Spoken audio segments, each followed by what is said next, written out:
সমূহ অসমবাসীৰ ৰাইজ আৰু মোৰ ইউটিউব পৰিয়ালৰ সমূহ সদস্যলৈ আজি পবিত্ৰ গৰু বিহু তথা ৰঙালী বিহুৰ শুভেচ্ছা জনালোঁ।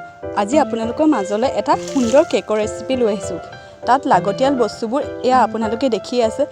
গুড়, আটা, ময়দাৰে বনাই, আজি মই আটাৰে বনাইছোঁ। আৰু বেকিং পাউডাৰটো লাগিবই আৰু অকণমান গাখীৰ, যিহেতু গুড় দিলে মানে চেনি দিলেতো টান নহয়, গুড় দিলে সম্ভৱ টান হৈ যাব পাৰে, সেইকাৰণে আপোনালোকে গাখীৰ ইউজ কৰিব। আৰু কেনেকৈ বনাইছোঁ কি কৰিছোঁ সেইখিনি আপোনালোকে জানেই। সিমান জোখ মাখবোৰ কি দিছোঁ দেখাই থকা নাই বাৰু। ময়দা একাপ নাই বনোৱা, আধা কাপৰ জোখৰ, আৰু গাখীৰো আধা।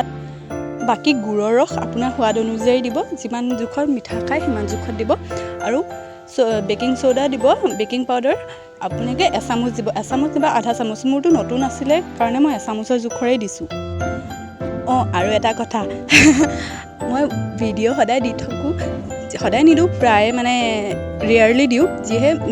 যিসকলে মোৰ ভিডিঅ' চাই তেওঁলোকে মোক ক'বচোন হা, আজি মই ভিডিঅ' ভালকৈ কৰিব পাৰিছোঁ নে নাই। মোৰ সদায় ভিডিঅ' নিজে কৰোঁ, গতিকে বেয়া ঠিক নহয়, অকণমান বেকাৰ হৈ যায়। গতিকে আপোনালোকে জনাবচোন। আপোনালোকে মোক ক্ৰিটিচাইজম, আৰু আপোনালোকে মোৰ দৰ্শক, যিহেতু ক্ৰিটিচাইজো আপোনালোকে কৰিব আৰু শুধৰায়ো আপোনালোকে দিব। সেইবাবে আপোনালোকে মোক জনাবচোন আজি ভিডিঅ' তেনেকুৱা হৈছে।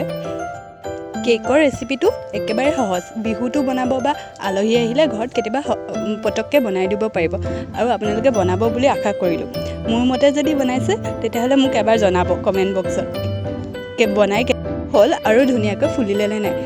আচলতে বেকিং পাউডাৰ দিয়াৰ সেই জোখটো মেটাৰ কৰে ফুলাৰ ওপৰত।